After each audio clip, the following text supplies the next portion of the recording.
नमस्कार दोस्तों, स्वागत है आपका study for public service commission में। जैसे कि आप सभी जानते हैं कि आरआरबी एनटीपीसी ग्रेजुएशन और अंडर ग्रेजुएशन लेवल की जो है हमने यहाँ पे पीवाईक्यू सीरीज को जो है स्टार्ट किया हुआ है। और इसी पीवाईक्यू सीरीज का जो है आज हम यहाँ पे 32 भाग जो है डिस्कस करने वाले हैं। 32वां भाग आज हम यहाँ पे डिस्कस करने वाले हैं। इससे पहले जो है 31 भाग आ चुके हैं, तो आपने उन सभी भाग्स को जो है सीक्वेंस वाइज देख लेना है। बहुत ज़्यादा बेनिफिट आपको सीबीटी 1 के अंदर मिलने वाला है। एग्ज़ाम जो है आपका मई 2025 अभी जो है आपका फिक्स हो जाएगा। एग्ज़ाम डेट जो है आपको अभी देखने को मिल जाएगी। बस आप अपनी तैयारी जो है बहुत अच्छे से करते रहें। जीके जीएस का जो है रोल बहुत इंपॉर्टेंट हो जाता है। इसी वजह से जो है इस पीवाईक्यू सीरीज को हमने यहाँ पे फ्रेम किया है। जीके जीएस से जो है 40 क्वेश्चन आपके पूछे जाते हैं। ये इंपॉर्टेंट रोल रहता है सभी बच्चों के लिए, क्योंकि जो रेलवे के बच्चे होते हैं उनका जो रीजनिंग और मैथ है वो काफ़ी अच्छा होता है। जो जीके जीएस होती है सब्जेक्ट, उसी के अंदर जो है इनको दिक्कत आती है। तो इसी को मद्देनजर रखते हुए हमने जो है ये पीवाईक्यू सीरीज को फ्रेम किया है।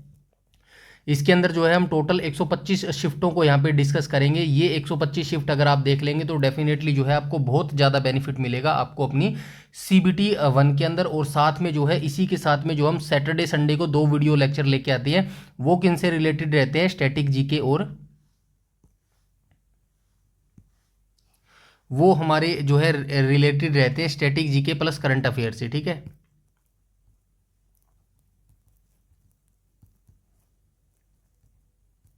तो करंट अफेयर ये दोनों क्लासेस भी जो है आपको देखनी बेहद ज़रूरी है। अगर आप अपना जीके जीएस में स्कोर बहुत अच्छा करना चाहते हैं, 33 प्लस अगर आप अपना स्कोर करना चाहते हैं, तो ये वीडियो सीरीज जो है आपको देखनी पड़ेंगी सारी की सारी एंड तक। और साथ में अगर आप इनकी पीडीएफ बिल्कुल फ्री में चाहते हैं तो हमारे टेलीग्राम चैनल को जो है ज्वाइन कर लेना, जिसका लिंक आपको वीडियो के डिस्क्रिप्शन में मिल जाएगा। वहाँ से जो है टेलीग्राम ज्वाइन करके आप अपनी जो है सारी पीडीएफ जो है बिल्कुल फ्री में प्राप्त कर सकते हैं। ठीक है, और अगर आपका कोई डाउट है, क्वेरी है या सजेशन है तो प्लीज़ कमेंट सेक्शन में कमेंट करके बता सकते हैं। चलिए आज के वीडियो सेशन की हम शुरुआत कर लेते हैं। क्वेश्चन नंबर फर्स्ट में कहा गया है,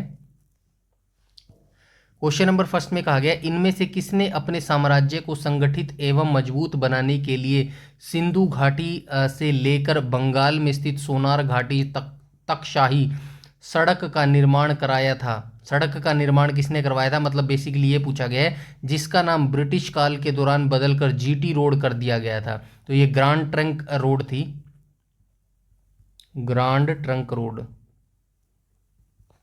ठीक है, इसका निर्माण जो है किसने करवाया था, तो इसका निर्माण जो है शेरशाह सूरी के द्वारा करवाया गया था। शेरशाह सूरी, इसका जन्म कब हुआ था, शेरशाह सूरी का जन्म जो है 1472 में हुआ था। ठीक है, 1472 में जो है इनका जन्म हुआ था। कहाँ पर हुआ था, सासाराम बिहार में। और यहीं पर जो है इनका मकबरा भी है, सासाराम बिहार के अंदर। ठीक है, इतनी जानकारी आप याद रखेंगे। और जो इनका जो जन्म था ये कब हुआ था, तो जन्म इनका जो है 1472 में हुआ था। ठीक है, जन्म जो है इनका 1472 में हुआ था। और माफ़ कीजिएगा, हुमायूं को हराकर जो है इन्होंने सत्ता जो है हासिल की थी, गद्दी पर बैठे थे। और 1545 में जो है इनकी मृत्यु भी हो जाती है। ठीक है, 1545 में जो है इनकी मृत्यु हो जाती है। किस अभियान के दौरान होती है, कालिंजर अभियान के दौरान जो है इनकी मृत्यु हो जाती है। ठीक है, कालिंजर अभियान के दौरान। उसके बाद जो है इंपॉर्टेंट युद्ध लड़े थे इन्होंने, जो है कन्नौज का युद्ध लड़ा था, कन्नौज या फिर बिलग्राम का युद्ध। ठीक है, ये कब हुआ था, 1540 के अंदर हुआ था। ठीक है, 1539 में कौन सा युद्ध हुआ था, पिछली वीडियोस में मैंने बताया है आपको, आप मुझे बताएंगे 1539 में कौन सा युद्ध लड़ा गया था। ठीक है, ये जानकारी जो है आप इसके बारे में याद रखेंगे। बाकी ये जो औरंगजेब हो गया, बहादुर शाह जफर हो गया और आलम शाह हो गया, ये तीनों ही किस वंश से संबंध रखते हैं, तो ये मौर्य साम्राज्य से संबंध रखते हैं। ठीक है, अब माफ़ कीजिएगा, मौर्य साम्राज्य कह रहा हूँ, मुगल साम्राज्य।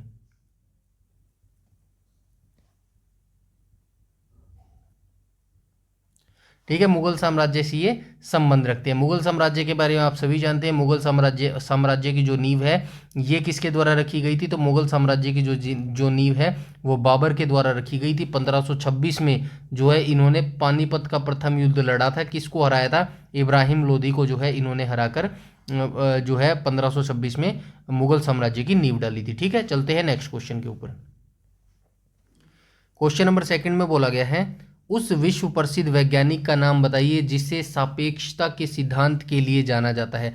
तो सापेक्षता के सिद्धांत के लिए जो है अल्बर्ट आइंस्टीन को जाना जाता है। ठीक है, क्वेश्चन नंबर सेकंड का जो है राइट ऑप्शन हो जाएगा ऑप्शन नंबर सी। और आइंस्टीन को जो है भौतिक का नोबेल पुरस्कार भी मिला हुआ है। ठीक है,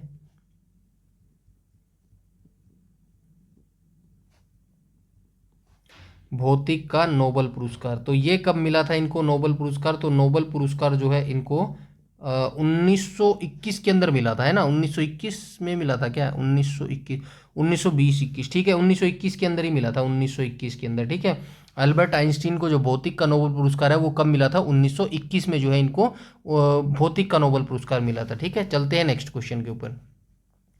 क्वेश्चन नंबर थर्ड में बोला गया है निम्नलिखित में से किस बैंक की स्थापना 1770 में भारत के कोलकाता में यूरोपीय प्रबंधन की अधीन की गई थी? तो किस बैंक की जो स्थापना है 1770 में हुई थी और भारत के कोलकाता में यूरोपीय प्रबंधन के अधीन की गई थी? तो ये बैंक ऑफ हिंदुस्तान की गई थी। ठीक है, ऑप्शन नंबर बी करेक्ट हो जाएगा क्वेश्चन नंबर 3 का। बैंक ऑफ हिंदुस्तान की जो स्थापना है ये 1770 में की गई थी। ठीक है, और किसके अधीन की गई थी? यूरोपीय प्रबंधन के अधीन ये की गई थी, यूरोपीय प्रबंधन के अधीन।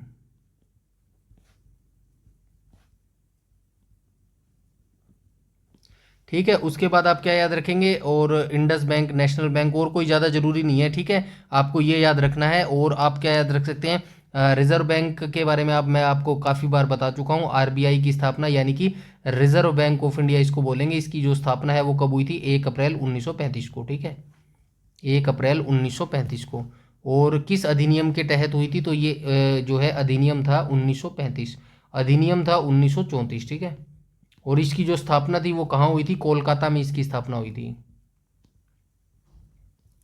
लेकिन 1937 में इसको मुंबई ट्रांसफर कर दिया गया है।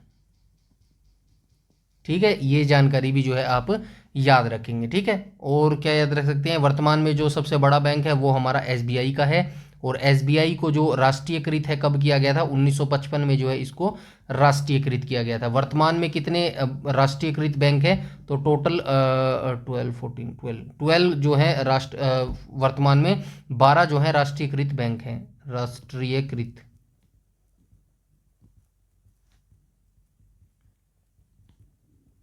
ठीक है, चलते हैं नेक्स्ट क्वेश्चन पे। क्वेश्चन नंबर 4 में बोला गया है भारत के उस स्थान का नाम बताइए जहां 0 मील का पत्थर देखा जा सकता है जिसमें बलुआ पत्थर से बने 4 घोड़े युक्त एक स्तंभ की आकृति बनी हुई है। तो ये कहां पर मिलता है भाई? ऐसा स्थान कौन सा है भारत के अंदर जहां पे 0 मील का पत्थर देखा जा सकता है, जिसमें शून्य पत्थर जहां देखा जाता है ना वहां पर बलुआ पत्थर से बने 4 घोड़े बने हुए हैं, बलुआ पत्थर के 4 घोड़े बने हुए हैं, एक स्तंभ की आकृति जो है इनकी बनी हुई है। तो कहां पर है ये? तो राइट ऑप्शन हो जाएगा ऑप्शन नंबर डी, यानी कि नागपुर में जो है ये 0 मील का पत्थर देखा जा सकता है। 0 मील पत्थर क्या है? भारत का एक भौगोलिक केंद्र है ये 0 मील पत्थर। क्या है ये? भारत का एक भौगोलिक केंद्र है।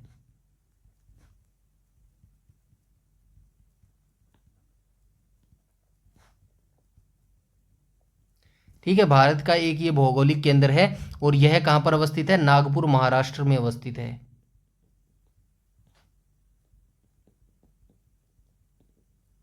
नागपुर महाराष्ट्र के अंदर ये अवस्थित है।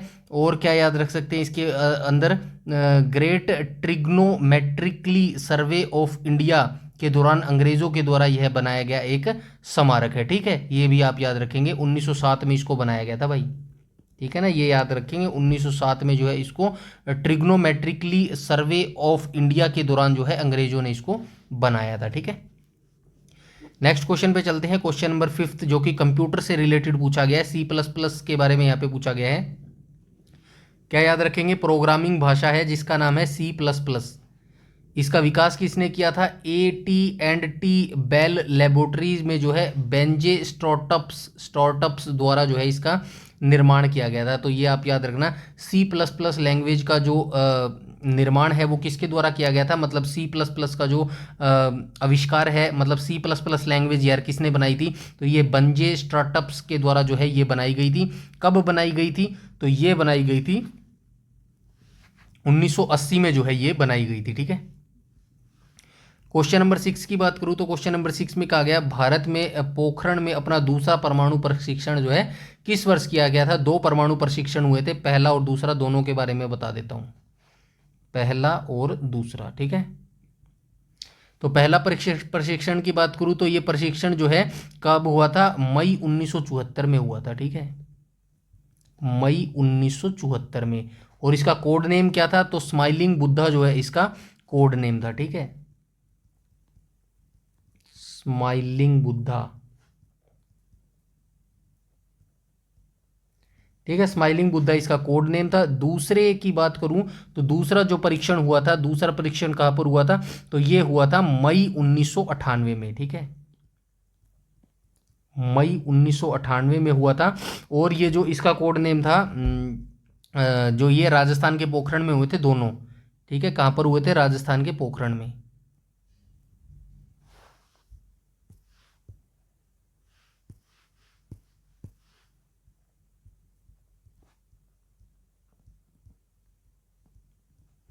ठीक है, राजस्थान के ये पोखरण में हुआ था, मई 1998 के बीच हुआ था राजस्थान के पोखरण में।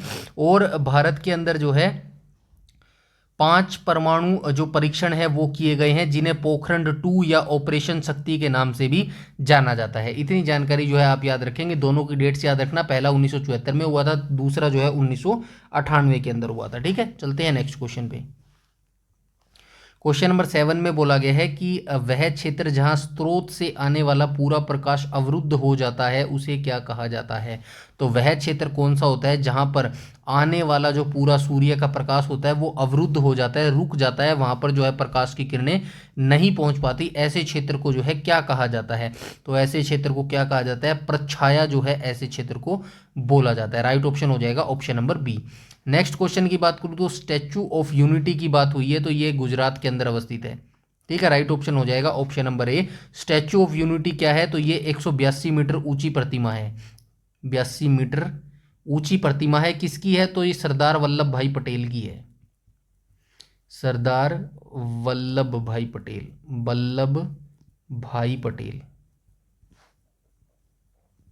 ठीक है, ये इनकी प्रतिमा है, तो 182 मीटर ऊंची प्रतिमा है, और ये किस बांध पर बनाई गई है, सरदार सरोवर बांध के पास है ये, सरदार सरोवर बांध। और किस नदी पर है ये, तो ये नर्मदा नदी पर है। ठीक है, नर्मदा नदी पर। ये भी आप याद रखेंगे, 182 मीटर ऊंची ये प्रतिमा है, सरदार वल्लभ भाई पटेल की प्रतिमा है, सरदार सरोवर बांध के पास नर्मदा नदी के ऊपर जो है ये प्रतिमा बनाई गई है। और आप इसके बारे में क्या याद रख सकते हैं, इसके बारे में आप और याद रख सकते हैं कि ये जो हमारे लौह पुरुष के नाम से भी इनको जाना जाता है। ठीक है, जो हमारे ये वल्लभ भाई पटेल है, इनको लौह पुरुष के नाम से भी जाना जाता है। और एक और चीज़ याद रखेंगे, जाना जाता है, और ये जो हमारे सरदार वल्लभ भाई पटेल थे, जाना जाता है। ठीक है, ये जो हमारे सरदार वल्लभ भाई पटेल थे, इनको सरदार की उपाधि कब मिली थी, सरदार की उपाधि इनको मिली थी 1928 में। ठीक है, 1928 में मिली थी। बारदोली का जो सत्याग्रह हुआ था, उसी बारदोली सत्याग्रह के दौरान जो है वहाँ की महिलाओं ने जो है इनको सरदार की उपाधि दी थी। ठीक है, इतनी जानकारी जो है आप इनके बारे में याद रखेंगे। और एक और चीज़ याद रखेंगे, ये जो मूर्ति बनाई है ना, स्टैच्यू ऑफ यूनिटी, ये जो यहाँ पे मैंने हाईलाइट किया है स्टैच्यू ऑफ यूनिटी, तो ये जो स्टैच्यू ऑफ यूनिटी है, ये जो प्रतिमा के मूर्तिकार हैं वो कौन है, राम वी सुतार हैं। ये भी नाम याद रखना, राम वी सुतार, राम वी सुतार, इनके द्वारा जो है ये जो है मूर्ति बनाई गई है। ठीक है, ये नाम अक्सर पूछ लिया जाता है, इसीलिए मैंने बताया राम वी सुतार को याद रखना आप। ठीक है, चलते हैं नेक्स्ट क्वेश्चन पे, क्वेश्चन नंबर 9 पर। क्वेश्चन नंबर 9 में बोला गया है कि थियोफ्रेस्ट को निम्न में से किसका जनक माना जाता है। तो वनस्पति विज्ञान का जो है, बोटनी का इनको जनक माना जाता है। वनस्पति विज्ञान, बोटनी होता है ना भाई, बोटनी, तो बोटनी का जो है जनक किसे माना जाता है, तो ये थियोफ्रेस्ट को जो है वनस्पति विज्ञान का जनक माना जाता है। चलते हैं नेक्स्ट क्वेश्चन पे। और आप इसके अंदर क्या याद रख सकते हैं, जो छोड़िए बाकी ज़्यादा इंपॉर्टेंट नहीं है, हम आगे चलते हैं। ठीक है, बाद में जो ये डिटेल से हम कुछ और जनक हैं जो मैं बता देता हूँ, कोई नहीं यहाँ पे लिख देता हूँ, ठीक है। और आप जैसे कि और क्या जान सकते हैं, रसायन विज्ञान के जनक के रूप में किसको जाना जाता है? रसायन विज्ञान, रसायन विज्ञान यानी कि केमिस्ट्री की बात हो रही है, रसायन विज्ञान। तो रसायन विज्ञान के जो जनक हैं ये कौन हो जाएंगे? तो लेवोशिए हो जाएंगे, एंटोनी लोरेंट, एंटोनी लोरेंट, एंटोनी लोरेंट डी लेवोशिए, डी लेवोशिए, लेवोशिए, लेवोशिए, ठीक है। ये डी लेवोशिए को जाना जाता है। उसके बाद जो गैलीलियो है, इनको किसका किसका जनक माना जाता है? आधुनिक भौतिकी का जनक, आधुनिक भौतिकी का जनक कौन है? गैलीलियो,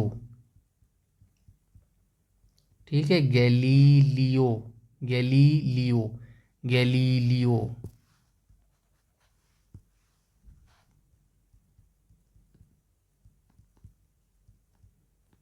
ठीक है। ये भी जो है आप याद रखेंगे। उसके बाद जो है कंप्यूटर का जनक किसे माना जाता है? चार्ल्स बेबेज को।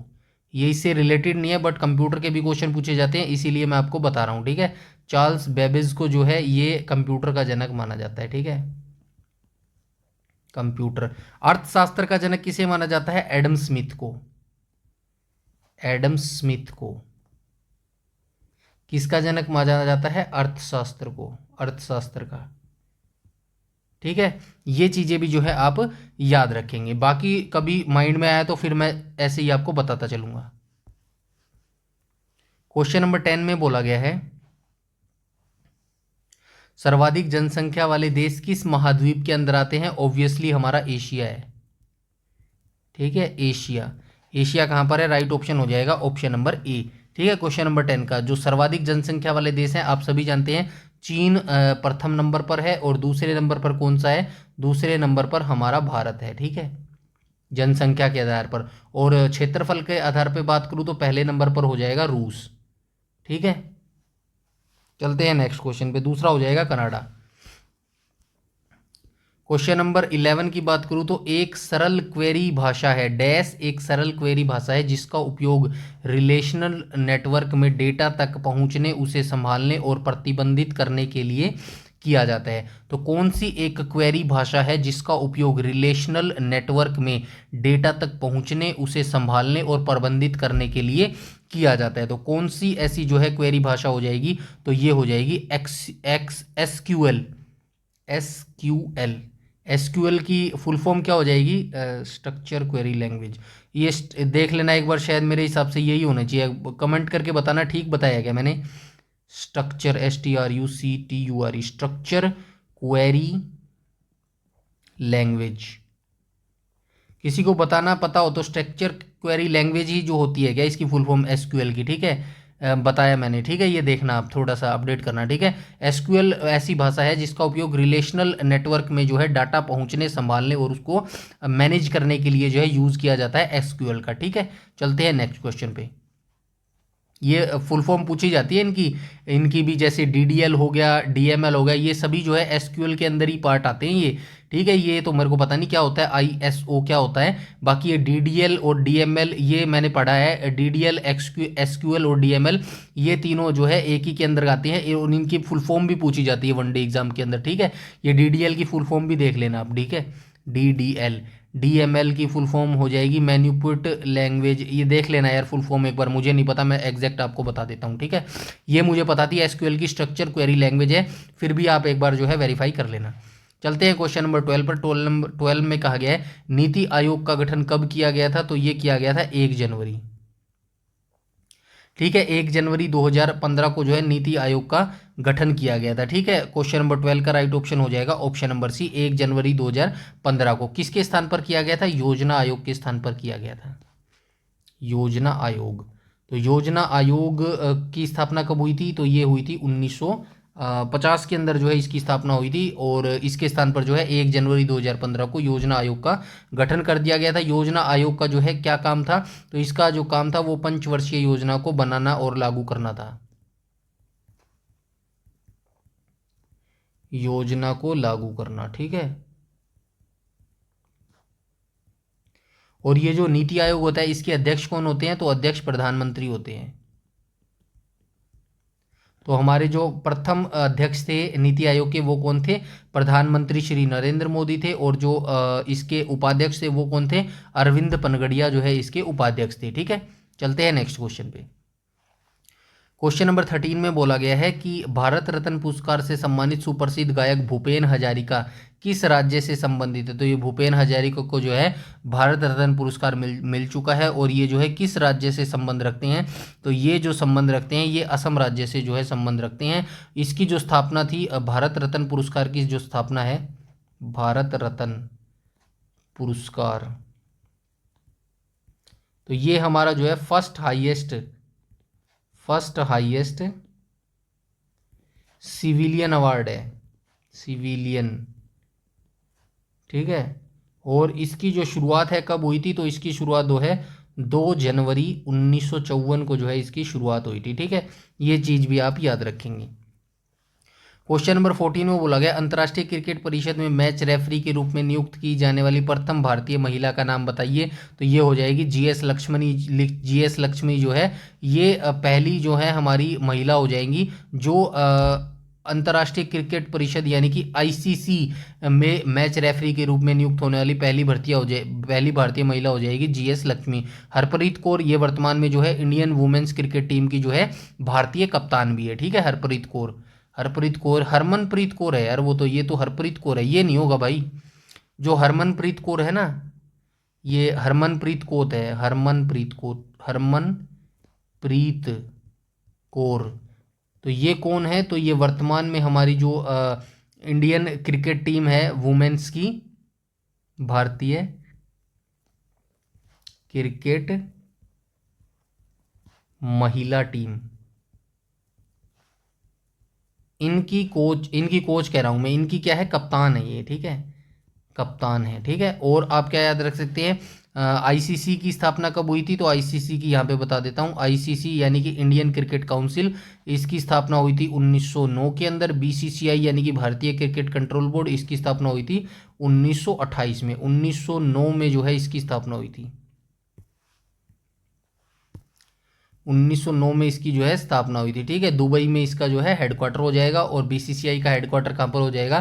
तो वानेखेड़े, मुंबई के वानेखेड़े स्टेडियम में जो है बीसीसीआई का हेडक्वार्टर हो जाएगा, ठीक है। और तो ज़्यादा जानकारी नहीं लेनी आपको। अभी जो रिसेंटली है 2025 में जो है आईसीसी का जो इवेंट हुआ था चैंपियंस ट्रॉफी सिटी, उसको जो है भारत ने जीत लिया, ठीक है। न्यूजीलैंड को जो है हरा दिया है।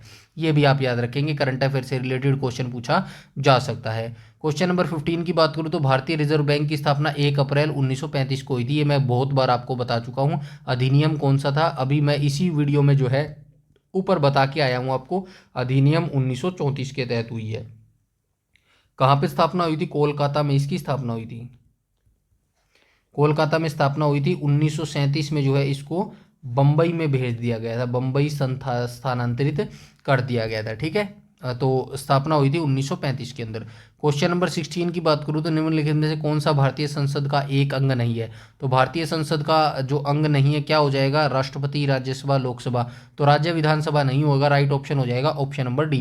क्वेश्चन नंबर 16 का जो है राइट ऑप्शन हो जाएगा ऑप्शन नंबर डी। तो ये संसद का एक अंग नहीं है। बाकी हम बात करें राष्ट्रपति, तो ये किस अनुच्छेद के अंतर्गत आते हैं? अनुच्छेद 52 से अनुच्छेद 62 के बीच में आते हैं। राज्यसभा हमारी किस अनुच्छेद में आती है? हमारी आती है ये 79 अनुच्छेद में। लोकसभा की बात करूँ तो ये किस में आती है? अनुच्छेद 79 में नहीं आएगी, ये 80 में आएगी। राज्यसभा हमारी अनुच्छेद 80 में आएगी, लोकसभा हमारी अनुच्छेद 81 में आएगी। और जो हमारी संसद है ये किस अनुच्छेद में आएगी? तो संसद हमारी आएगी, भारतीय संसद हमारी आएगी अनुच्छेद 79 के अंदर, ठीक है। ये चीज़ें जो है आप याद रखेंगे। चलते हैं नेक्स्ट क्वेश्चन पे। Question number 17। क्वेश्चन नंबर 17 में बोला गया 1798 में निम्नलिखित में से कौन गवर्नर जनरल बना और कोलकाता में अपने लिए एक विशाल महल गवर्नमेंट हाउस का निर्माण करवाया? तो 1798 में कौन था? तो ये लॉर्ड कॉर्नवालिस था भाई, ठीक है। ऑप्शन नंबर सी जो है इसका करेक्ट नहीं, लॉर्ड कॉर्नवालिस नहीं होएगा, माफ़ कीजिएगा, लॉर्ड वेलेस्ली हो जाएगा ये। ऑप्शन नंबर डी करेक्ट हो जाएगा क्वेश्चन नंबर 17 का। ठीक है, तो क्वेश्चन नंबर 17 का जो है राइट ऑप्शन हो जाएगा ऑप्शन नंबर डी। तो ये जो है लॉर्ड क्या नाम था ये वेलेजली वाला, ठीक है ना। तो ये वेलेजली जो है 1798 में नियुक्त हुए थे, गवर्नर जनरल बना था ये 1798 में। और कोलकाता में जो है इन्होंने एक विशाल महल गवर्नमेंट हाउस का निर्माण करवाया था। उसके बाद मैं बात करूँ लॉर्ड क्लाइव की, तो ये लॉर्ड क्लाइव जो थे 1757 से, ये 2 बार पद पर रहे थे, गवर्नर जनरल के पद पर 2 बार रहे थे। कब से कब तक रहे थे? एक तो 1757 से 1760 के बीच में रहे थे, 1757 से 1760 के बीच में। और दूसरी बार कब रहे थे? 1765 से 1767 के बीच में। ठीक है, 2 बार जो है ये नियुक्त हुए थे। उसके बाद लॉर्ड बेंटिंग की बात करूँ, विलियम बेंटिंग की बात करूँ, तो ये कब कब जो है इनका कार्यकाल कब से कब तक रहा? तो 1828 से 1835 के तक, 1828 से 1835 तक। ठीक है, उसके बाद लॉर्ड कॉर्नवालिस की बात करूँ तो ये कब से कब तक हुआ है इनका कार्यकाल? 1786 से 1793। ठीक है, 1793। ये तीनों के मैंने जो है कार्यकाल बता दिए, इनको भी जो है आप याद रखेंगे। ठीक है, और इसके बारे में आप जानते ही हैं लॉर्ड कॉर्नवालिस के बारे में, जो स्थायी बंदोबस्त हुआ था इन्हीं के कार्यकाल में हुआ था। ठीक है, 1793 में ही स्थायी बंदोबस्त हुआ था। ठीक है, चलते हैं नेक्स्ट क्वेश्चन पे। और नेक्स्ट क्वेश्चन में बोला गया है क्वेश्चन नंबर 18 के अंदर, तो क्वेश्चन नंबर 18 में बोला गया बायोगैस एक उत्कृष्ट ईंधन है क्योंकि इसमें 75% तक डैश मौजूद होती है।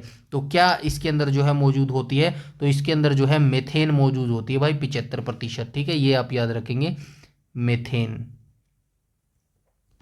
चलते हैं नेक्स्ट क्वेश्चन पे। और क्वेश्चन नंबर 19 में बोला गया है फतेहपुर सीकरी स्थित बुलंद दरवाजा का निर्माण महान अकबर ने करवाया था। अकबर कहाँ पर हो जाएगा? ऑप्शन नंबर बी करेक्ट हो जाएगा। 1542 में जो है इनका जन्म हुआ था और जो मृत्यु है वो 1605 में हुई थी। ठीक है, ये अभी आप याद रखेंगे। और इसके अंदर क्या याद रख सकते हैं? इनके पिता का नाम क्या था? पिता का नाम हुमायूं था। पिता का नाम हुमायूं था। इबादत खाना का निर्माण इन्होंने करवाया था। इबादत इबादत इबादत।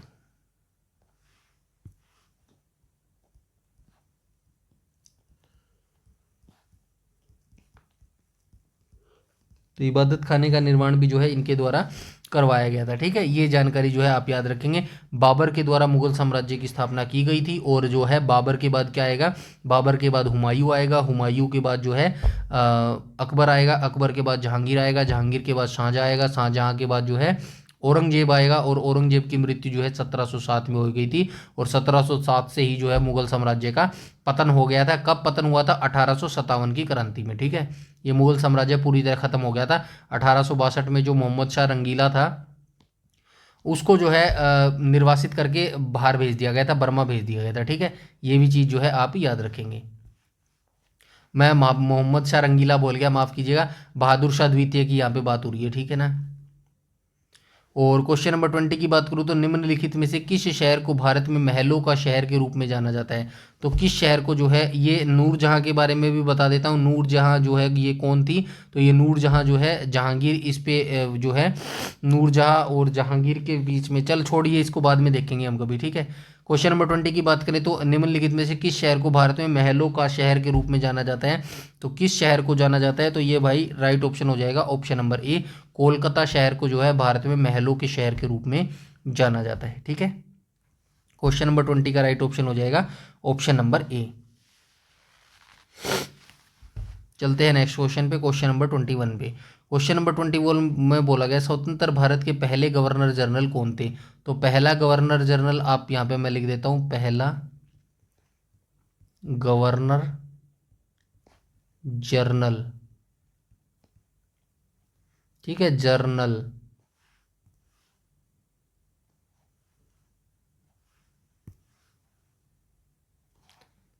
पहला भारतीय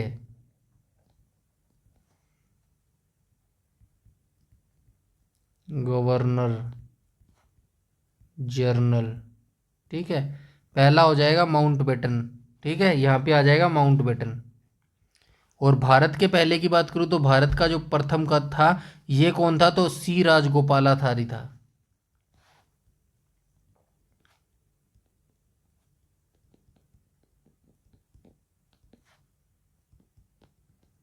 ठीक है, सी राजगोपालाचारी जो है भारत का प्रथम गवर्नर जनरल था, भारतीय गवर्नर जनरल था। ठीक है, क्वेश्चन नंबर 22 की बात करूँ तो पदार्थ की प्रकृति से संबंधित मूलभूत सिद्धांत किसने प्रतिपादित किया था? तो पदार्थ की प्रकृति से संबंधित जो मूलभूत सिद्धांत था वो किसके द्वारा प्रतिपादित किया गया था?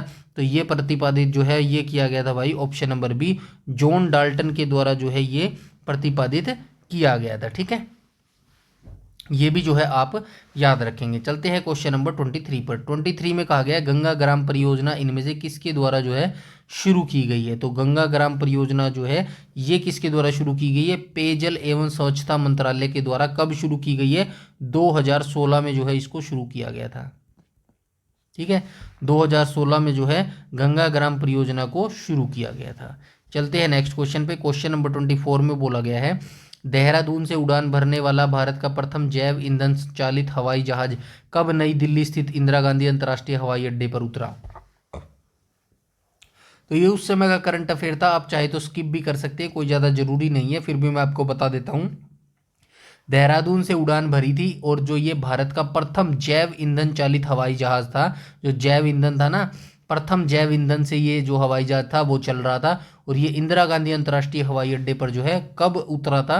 तो ये भाई उतरा था ऑप्शन नंबर ए, अगस्त 2018 में जो है ये दिल्ली पर उतरा था, इंदिरा गांधी अंतर्राष्ट्रीय हवाई अड्डे पर। क्वेश्चन नंबर 25 की बात करूँ तो 2018 में आयोजित एशियाई खेलों में भारतीय दल के शेफ द मिशन थे। तो कौन थे ये शेफ द मिशन भारत के 2018 में एशियाई खेलों में? तो ये थे भाई हमारे ऑप्शन नंबर ए करेक्ट हो जाएगा, ब्रिजभूषण शरण सिंह जो है ये हमारे भारतीय दल के शेफ द मिशन थे। क्वेश्चन नंबर 25 का राइट ऑप्शन हो जाएगा ऑप्शन नंबर ए। और एशियाई खेलों की शुरुआत कब हुई थी? 1951 में।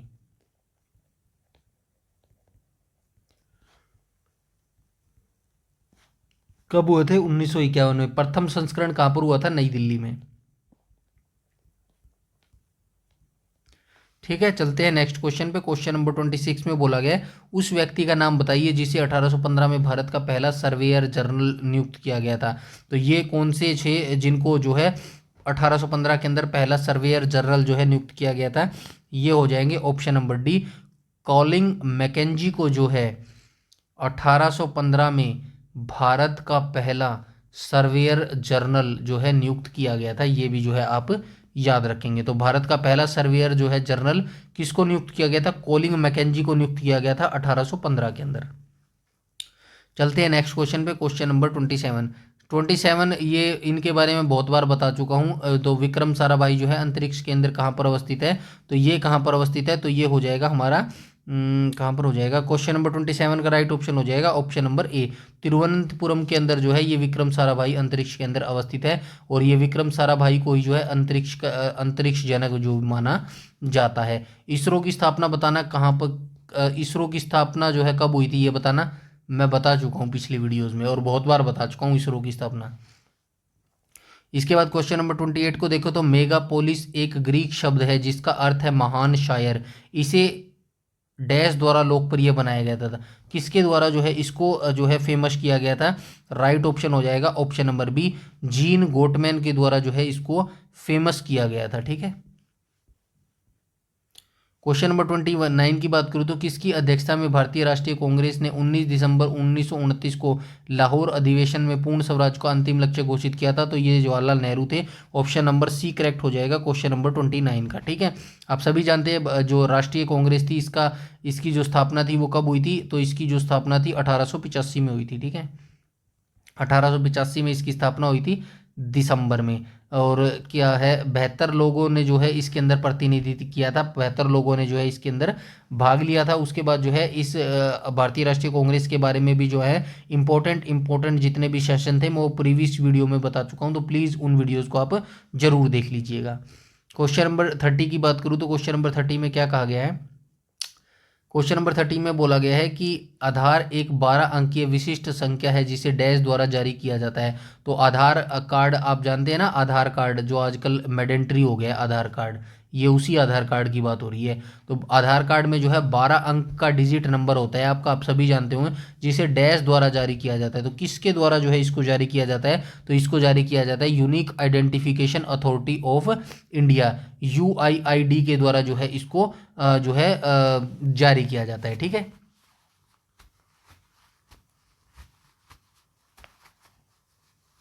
चलते हैं नेक्स्ट क्वेश्चन के ऊपर।